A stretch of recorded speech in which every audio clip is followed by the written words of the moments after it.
오늘 여러분과 함께 나누고 싶은 말씀은 겟세마네에서의 예수님의 기도입니다. 예수님의 겟세마네 기도. 먼저 왜 예수님은 겟세마네에서 기도하셔야 했는가? 라는 것을 우리는 질문하지 않을 수 없습니다. 왜 하나님인 예수님께서 비록 인간의 몸으로 오셨지만은 왜 하나님이신 예수님께서 마지막 십자가를 지기 전에 겟세마네에서 피와 눈물로 기도하셨냐입니다. 우리는 한 가지 알 수 있는 것은 예수님은 겟세마네에서 피와 눈물로 기도하셨다는 그 말에서 알 수 있듯이 정말로 하나님 앞에 진지하게 모든 몸과 마음과 영혼을 걸고 기도했다는 사실입니다. 왜 예수님께서 그렇게 기도하셨을까요? 저는 첫 번째로 예수님도 기도를 통해서 육신으로 할 수 없는 것을 하나님과 성령님의 도움을 구했던 것으로 알 수 있습니다. 다시 말해서 예수님도 기도가 필요했다는 사실입니다. 예수님이 기도가 필요했다는 것은 바로 우리 또한 기도가 필요하지 않겠습니까? 그래서 예수님께서는 손수 기도의 은혜와 능력을 실제로 보여주셨던 것입니다. 여러분 상상해 보십시오. 십자가의 고통이 어떤 고통입니까? 피를 흘리고 옆구리가 찔리고 그리고 못에 찔리고 채찍에 맞고 그 엄청난 인간으로서 감당할 수 없는 그 고통을 어떻게 감당할 수 있겠습니까?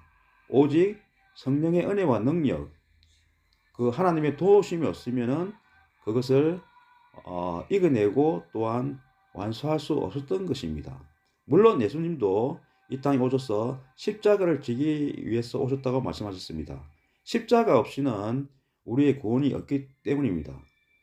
죄로 말미암아 타락한 인간은 죄의 싹은 사막이라고 말했듯이 누군가가 그 죄에 대한 피를 흘려야 합니다. 그러나 하나님께서는 우리가 아닌 자기가 사랑하시는 독생자 그 예수를 통해서 그 예수의 고통과 피를 통해서 우리 죄를 사하실 것을 약속하셨던 것입니다. 그래서 누구든지 예수를 믿으면은 십자가의 그 보혈의 은혜를 믿으면은 그리고 예수를 영접하면은 여러분은 죄에서 해방되어 하나님의 자녀가 되는, 다시 말해서 죄인이 의인으로 바뀌는 그러한 엄청난 은혜를 입게 되는 것입니다.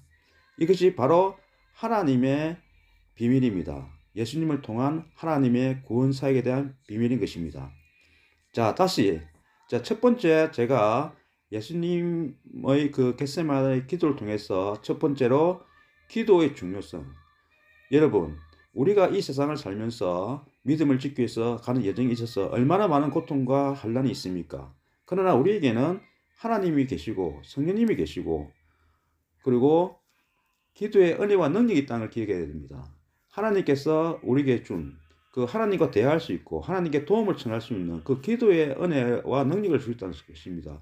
그래서 겟세마네 동산의 기도를 통해서 우리가 참 어떠한 상황에서도 하나님과 영적 교제, 기도를 통해서 우리가 이 세상의 여정에서 우리가 승리할 수 있다는 것을 알 수 있습니다. 여러분도 아시다시피 하나님께서는 겟세마네 동산에서의 예수님의 기도를 들으시고 예수님이 죽으시고 그 죽은 가운데에 성령에 의해서 예수님을 부활시켜서 성천하게 하시고 하나님의 오른편에 지금 앉아 계신 것입니다. 그래서 하나님께서는 반드시 기도 응답하시고 우리를 영혼까지 인도하실 것을 믿습니다. 그리고 또한 겟세마네 동산에서 우리가 알 수 있는 두 번째 영적인 교훈은 우리의 믿음의 여정은 현실적으로 그렇게 쉽지 않다는 것입니다. 이것은 바로 십자가를 지는 그러한 굉장한 영적인, 육체적인 그리고 헌신이 필요하다는 것을 알아야 됩니다. 교회에 와서 봉사하고 이렇게 교제하고 이것이 우리의 진정한 구원이 될 수 없다는 것입니다. 구원을 받기 위해서는 반드시 예수님을 영접해야 되고, 그리고 예수님의 그 가르침을 따라야 되고, 그리고 우리는 예수님이 지신 그 십자가를 우리 또한 진다는 각오로 나아가야 하겠습니다. 그렇지 않으면은 우리는 사탄의 무수한 영적 공격에서 살아남을 수 없는 것입니다. 말세에 7년 한란에 예를 들면 사탄이 엄청난 공격을 했다고 나와 있습니다.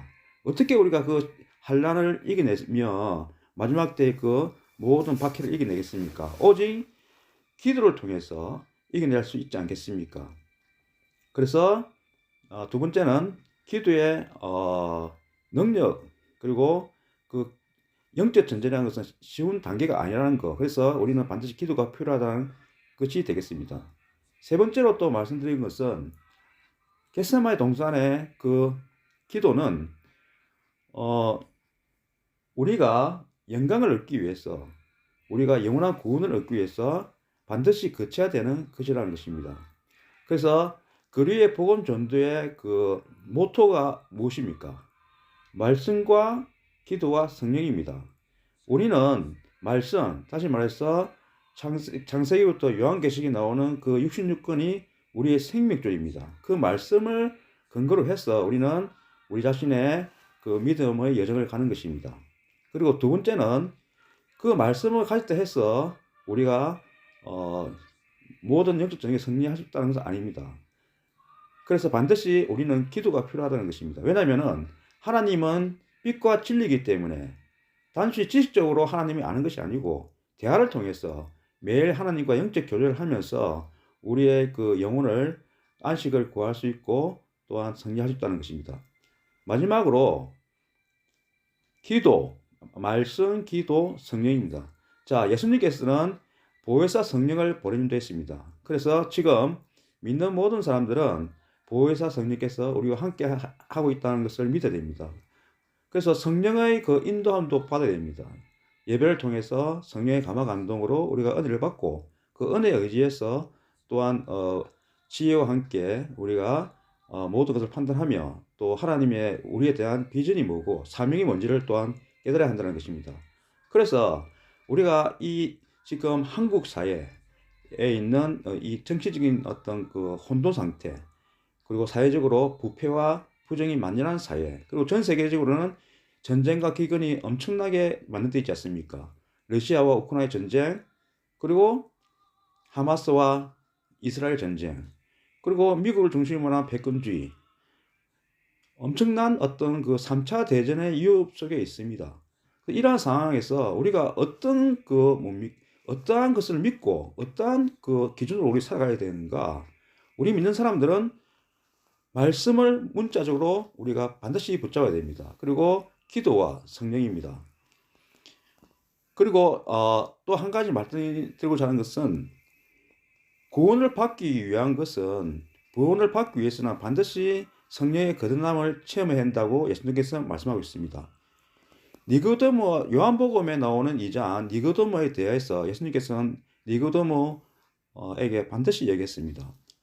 성령으로 거듭나지 않으면 하나님 나라에 들어갈 수 없다고 이렇게 말씀을 하셨습니다. 육적인 거듭남도 있지만은, 육적인 태어남도 있지만은 영적으로 태어남도 있습니다. 영적인 태어남이라는 것은 성령의 감화 감동을 인해서 우리의 몸과 마음과 영혼이 성령의 은혜 가운데에서 우리의 옛사람이 벗어지고 새사람으로 거듭나는 것을 얘기합니다. 다시 말해서 하나님의 은혜를 체험하면서 하나님의 어떤 임재 가운데 우리가 있는 것을 깨닫게 되는 거죠. 그러한 것이 없으면은 진정한 믿는 사람이 아니라는 것을 예수님께서는 반드시 말하고 있습니다. 그래서 우리가 믿는 교인들을 두 종류로 분류하면은 단지 육적인 교인들이 있습니다. 그리고 진정으로 하나님을 만난 사람이 있습니다. 성령의 임재와 능력 가운데 영적으로 거듭나서 예수님과 만나서 그리고 예수님과 함께하는 여러분의 신앙이 되기를 바랍니다. 아멘.